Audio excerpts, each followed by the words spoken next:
మరిన్ని latest updates కొరకు మా ఛానల్ను సబ్స్క్రైబ్ చేసి పక్కనున్న బెల్ బటన్ని నొక్కండి.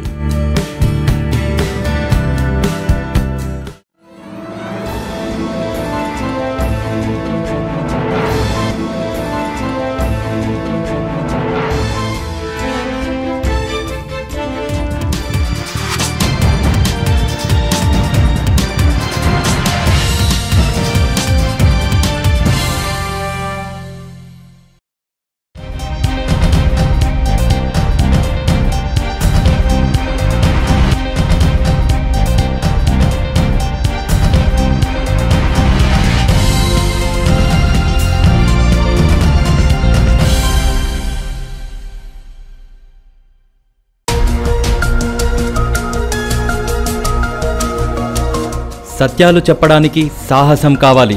నిజాలు చెప్పే పత్రికలు రావాలి. చదవండి మెట్రో ఈవినింగ్. నమస్కారం. ఈనాటి మెట్రో ఈవినింగ్స్ వార్తల సమాహారానికి స్వాగతం. నేను మీ సంజయ్. ముందుగా ముఖ్యాంశాలు. దేశవ్యాప్తంగా ఘనంగా జాతిపిత మహాత్మా గాంధీ 150వ జయంతి వేడుకలు.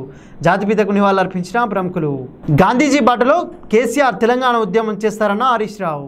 స్వార్థం కోసం ఓవైసీ బ్రదర్స్ ముస్లింలను తప్పుదోవ పట్టిస్తున్నారు. కేసీఆర్కు ఓటేస్తే బీజేపీకి వేసినట్లేనన్న ఉత్తమ్. ఇక వివరాల్లోకి వెళ్తే, జాతిపిత మహాత్మా గాంధీ 150వ జయంతి సందర్భంగా ఢిల్లీలోని రాజ్ఘాట్లో రాష్ట్రపతి రామ్నాథ్ కోవింద్, ఉపరాష్ట్రపతి వెంకయ్య నాయుడు, ప్రధాని నరేంద్ర మోదీ, ఏఐసీసీ అధ్యక్షుడు రాహుల్ గాంధీ, కాంగ్రెస్ మాజీ అధ్యక్షురాలు సోనియా గాంధీ సహా పలువురు ప్రముఖులు మహాత్ముడికి ఘనంగా నివాళులర్పించారు. గాంధీ జయంతి సందర్భంగా మోదీ తన బాగ్లో ఆయనను గుర్తు చేసుకుంటూ, ఉగ్రవాదం, తీవ్రవాదం, విద్వేషాలు దేశాలను, సమాజాలను విభజిస్తున్నాయి. గాంధీజీ అహింసా విధానాన్ని దానికి చక్కని పరిష్కారాన్ని చూపెడుతుందని అన్నారు. సమాజంలో సమానత్వం రావాలని, అందరూ ఆత్మగౌరవంతోనే జీవించాలని, సాధికారత సాధించాలని కోరుకునే ప్రపంచంలో కోట్లాది మంది ప్రజలకు గాంధీజీ దారి చూపారని మోదీ పేర్కొన్నారు. ప్రపంచానికి అహింస, సత్యాగ్రహ సిద్ధాంతాలను అందించిన మహనీయుడు మహాత్మా గాంధీ అని తెలుగు రాష్ట్రాల ఉమ్మడి గవర్నర్ నరసింహన్, తెలంగాణ ముఖ్యమంత్రి కేసీఆర్ పేర్కొన్నారు. మహాత్మా గాంధీ కలలు కన్న పరిపాలన తెలంగాణలో కొనసాగుతుందని శాసనసభాపతి మధుసూదనాచారి అన్నారు. బాపూజీ స్ఫూర్తితో సాధించుకున్న తెలంగాణలో రామరాజ్య స్థాపనకు ముఖ్యమంత్రి కేసీఆర్ కృషి చేస్తున్నారని తెలిపారు. గాంధీ జయంతి సందర్భంగా వారు గాంధీకి నివాళులర్పించారు.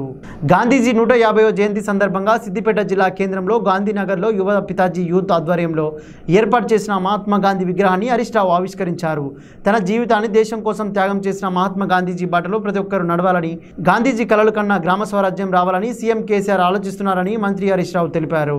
గాంధీజీ 150వ జయంతిని పురస్కరించుకొని నల్గొండలో చిన్నారులు మహాత్ముని వేషధారణలతో గిన్నిస్ రికార్డు నెలకొల్పారు. నల్గొండలోని వివిధ పాఠశాలలకు చెందిన 5149 మంది విద్యార్థులు గాంధీజీ వేషధారణతో ఆకట్టుకున్నారు. గిన్నిస్ రికార్డు లక్ష్యంగా గాంధీజీ జ్ఞాన ప్రతిష్టన్ గ్లోబల్ ఫ్యామిలీ సంయుక్త ఆధ్వర్యంలో ఈ కార్యక్రమాన్ని నిర్వహించారు. పంచకట్టు, కళ్ళజోడు, చేతికర్రతో విద్యార్థులు అలరించారు. గతంలో బెంగళూరులో నిర్వహించిన కార్యక్రమంలో 4605 మంది పాల్గొన్నారని, తాము దాన్ని అధిగమించి గిన్నిస్ రికార్డు నెలకొల్పామని నిర్వాహకులు ప్రకటించారు. రైతులు చేపట్టిన కిసాన్ క్రాంతి పాదయాత్రపై ఢిల్లీ పోలీసులు ఉక్కుపాదం మోపారు. సెప్టెంబర్ 23న హరిద్వార్లోని పతాంజలి నుంచి ప్రారంభమైన కిసాన్ క్రాంతి పాదయాత్ర మంగళవారం ఉదయం ఢిల్లీ సరిహద్దులోనికి ప్రవేశించింది. బారికేడ్లు దాటుకొని కిసాన్ ఘాట్కు వెళ్లేందుకు రైతులు ప్రయత్నించగా పోలీసులు వారిని అడ్డుకునేందుకు బాష్పవాయువు, జలఫిరంగులను ప్రయోగించారు. రైతు రుణమాఫీ, మద్దతు ధర కోరుతూ రైతులు మహాపాదయాత్ర చేపట్టారు. ఈ పాదయాత్రలో వేలాదిగా రైతులు పాల్గొన్నారు. అయితే పోలీసు చర్యలతో రైతులు చెల్లాచెదురు అయ్యారు. కొందరికి తీవ్ర గాయాలయ్యాయి. పోలీసులు రైతులకు మధ్య తోపులాట జరగడంతో ఉద్రిక్తత నెలకొంది. తెరాసకు ఓటేస్తే మోదీకి వేసినట్లేనని తెలంగాణ కాంగ్రెస్ అధ్యక్షుడు ఉత్తమ్ కుమార్ రెడ్డి అన్నారు. గాంధీ భవన్లో మీడియాతో మాట్లాడిన ఉత్తమ్, తెరాస ఎంఐఎం బంధంపై ఆరోపణలు గుప్పించారు. కేసీఆర్ 4.5 ఏళ్ల కాలంలో ముస్లింలకు ఏం చేయకపోయినా ఎంఐఎం తెరాసకు ఎందుకు మద్దతిస్తుందని ప్రశ్నించారు. అనేక విషయాల్లో భాజపాకు తెరాస మద్దతిస్తుందని, అలాంటప్పుడు తెరాసకు ఎంఐఎం మద్దతు ఎలా ఇస్తుందని నిలదీశారు. ముస్లింలకు 12% రిజర్వేషన్లు ఇవ్వకుండా మోసం చేసినందుకే తెరాసకు మద్దతిస్తున్నారని ప్రశ్నించారు. నిరుద్యోగ యువతకు అండగా ఉంటూ వారు భవిష్యత్తుపై మరింత దృష్టి పెట్టేలా చంద్రబాబు యువనేస్తం పథకం ఎంతో ఉపయోగకరమై ఉంటుందని కేంద్ర మాజీ మంత్రి టీడీపీ ఎంపీ అశోక్ గజపతిరాజు అన్నారు. విజయనగరంలోని ఆనంద జగపతి ఆడిటోరియంలో మంగళవారం కేంద్ర మాజీ మంత్రి అశోక్ గజపతిరాజు చేతుల మీదుగా యువనేస్తం పథకం ప్రారంభించారు. ఈ సందర్భంగా ఆయన మాట్లాడుతూ, గాంధీ జయంతి రోజు యువనేస్తం పథకం ప్రారంభించడం చాలా ఆనందంగా ఉందన్నారు. యువతకి టీడీపీ ఇచ్చిన హామీని నిలబెట్టుకున్న ఘనత టీడీపీదే అన్నారు. రాష్ట్రానికి భారీ పెట్టుబడితో మరో ప్రాజెక్టు రానుంది. 250 కోట్లతో హృదయ సంబంధ స్టంట్ల తయారీ ప్లాంట్ ఏర్పాటు కానుంది. ఈ మేరకు మంత్రి కేటీఆర్తో ఎస్ఎంటీ కంపెనీ బృందం సమావేశమైంది. సుల్తాన్పూర్ మెడికల్ డివైస్ పార్క్లో ఆ కంపెనీ పెట్టుబడులు పెట్టాలని నిర్ణయించింది. దీంతో ఆసియాలోనే అతిపెద్ద స్టంట్ల తయారీ ప్లాంట్ను కంపెనీ ఏర్పాటు చేయనుంది. ప్రభుత్వ విధానాలు, అందుబాటులో ఉన్న మౌలిక వసతుల వల్లే హైదరాబాద్ను ఎంచుకున్నట్లు కంపెనీ ప్రతినిధులు వెల్లడించారు. గుజరాత్లోని ప్రముఖ గిర్ అడవులో మృతి చెందుతున్న సింహాల సంఖ్య అంతకంతకు పెరుగుతోంది. 18 రోజుల్లో 21 సింహాలు మృతి చెందినట్లు రాష్ట్ర ప్రభుత్వ అధికారులు వెల్లడించారు. ఏదో గుర్తు తెలియని వైరస్ ఇన్ఫెక్షన్ సోకడంతో మరో 10 సింహాలు మృతి చెందినట్లు అటవీ శాఖ అధికారులు వెల్లడించారు. సునామీ, భూకంపం ఏకకాలంలో విసిరిన పంజాకు ఇండోనేషియాలోని పాలు నగరం అతలాకుతలం అవుతుంది.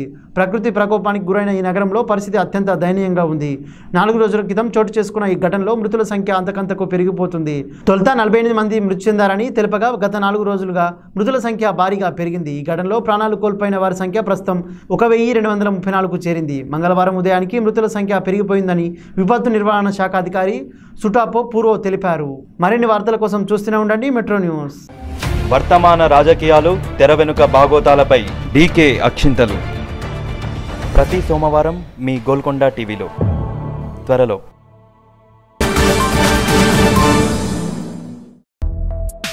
యూట్యూబ్లో మా పోస్టింగ్లు మీకు నచ్చినట్లయితే సబ్స్క్రైబ్ చేయండి, మీ మిత్రులతో కూడా చేయించండి.